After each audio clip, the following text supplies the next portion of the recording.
Good morning, good afternoon, good evening. It's your man Earl. Great day, cool day, but a great day. A lot of things accomplished today. So let's get right into the video. Scriptures on you, CEO. Deuteronomy 8:18. But remember the Lord your God, he gives you the ability to produce wealth that he shows he stands by the terms of the covenant he made with you. He promised it to your people of long ago. And still he's still faithful to his covenant today. To this day. Hey, listen, Deuteronomy 8:18. Remember the Lord thy God, for it is he who gives you the ability to get wealth. Listen, we've been looking at the last 3 days, 2 days, wealth accumulation, episode 081. Classes in session 081. Yesterday we looked at wealth acceleration, class 091. And then today is definitions of wealth. Definitions of wealth 101. So you get to understand where we're trying to go here. You see the book, the shortest investment book ever, Wall Street Secrets for Making Every Dollar Count. Whose dollar? Your dollar. Why am I talking about wealth? Because I'm trying to prep you mentally so you have an understanding of what you're trying to accomplish, what we are trying to accomplish. And yes, we are increasing your financial literacy. And we're not after trying to get rich. I'm saying it again, we are not after trying to get rich. We are pursuing the idea, the concepts of wealth. Why? Because wealth can be passed down through generation to generation. Riches come and go, but wealth can be passed on, aka transferred from generation to generation. So whatever you're doing, hopefully you're beginning to get an understanding of what we're trying to accomplish. In particular, this year, with increasing your financial literacy. So, 3 quick definitions. Wealth. What is wealth? Wealthy definitions. Okay. Wealth is this: the pursuit of adequate physical possessions to live and flourish as God-given, created human beings in his image.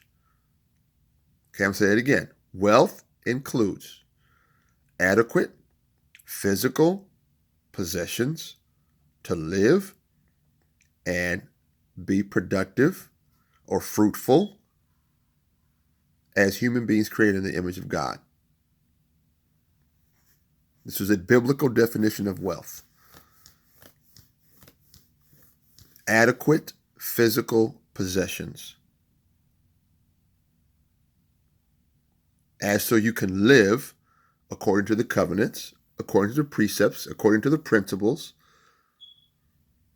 in the image of the Most High God. And if God is going to give you, aka reward you, aka favor you with wealth from on high, then he requires a specific heart, a specific mentality of gratitude, appreciation, fear of him, not in a terrorizing way, reverence, and you must understand the purpose for why he's giving you wealth. Why? So he can establish his covenant with you in the earth. Man, Earl, that's a whole bunch. That's right. Listen to it again, because I got 2 more definitions after this. Biblical wealth.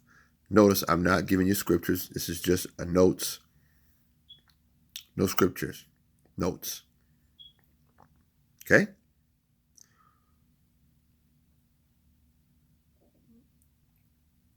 Just notes.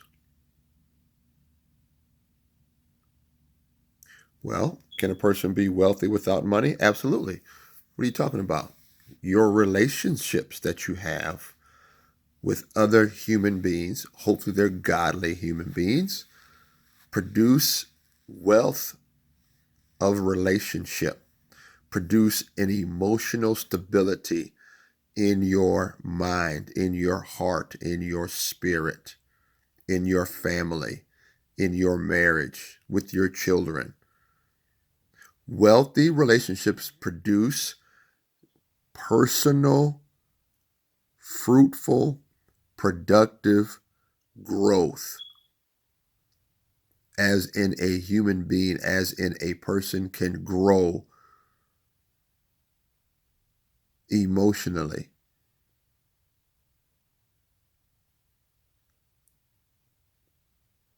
Your emotions are properly balanced.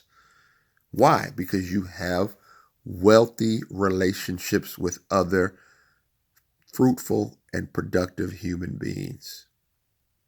I could go deep here, but we're not. Trying to keep it short, sweet, under 10 minutes. But most people are broke when it comes to relationships with other human beings, because you are not in relationship with anybody that you can love from a pure place. What do we mean, Brother Earl? Everybody in your life wants something from you. Is anybody in your life pouring into you, or are you the one who is constantly pouring into everybody else? And here you are, broke, thirsty, hurting because no one is feeding your emotional stability from a pure place.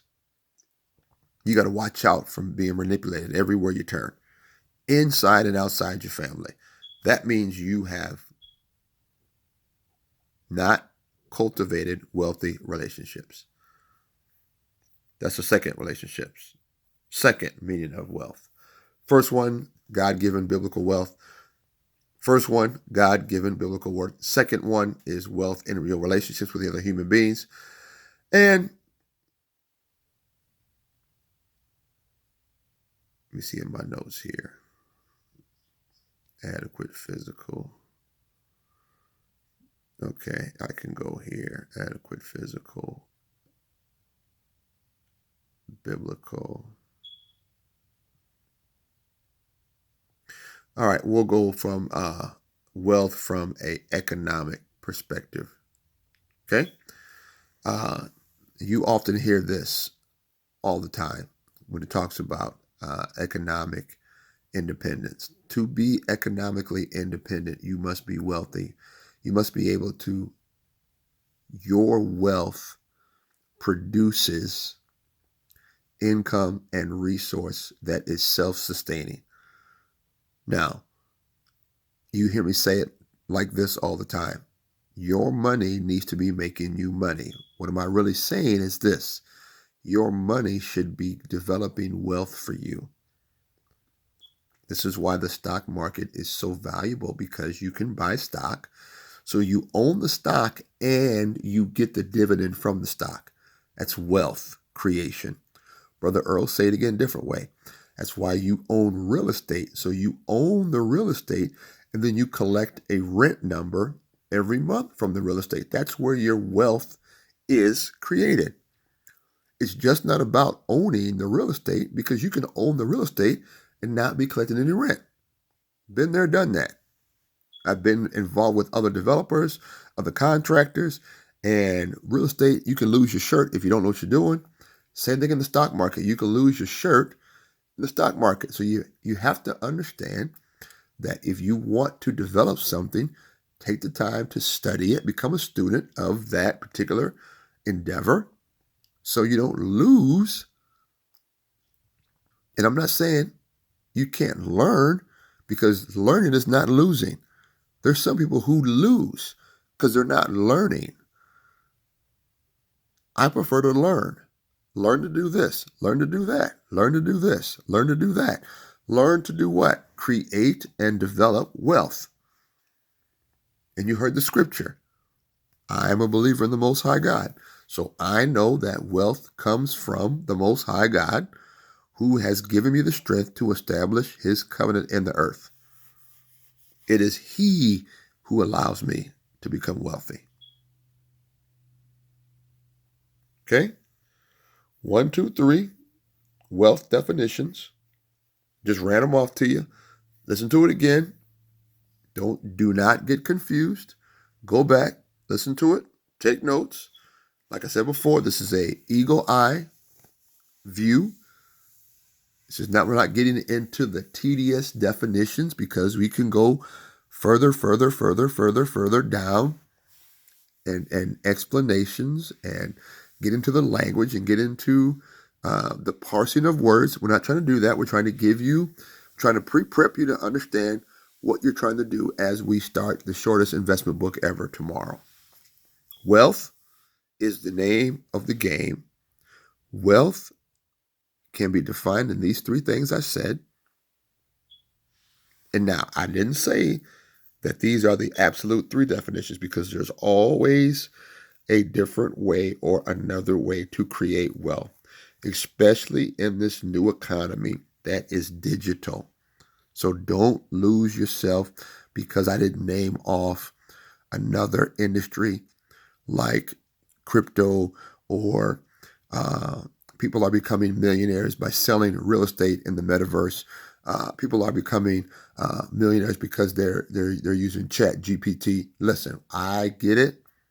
I'm choosing not to mention all of the relatively new avenues of creating wealth in the last 2 years. I want you to get the principles down so you can apply the principles to these new platforms, new ideas, new areas of economic opportunities. Okay? God bless you. God keep you. It's your man Earl, episode 107, April 17th. Wealth definitions. God bless you. Peace.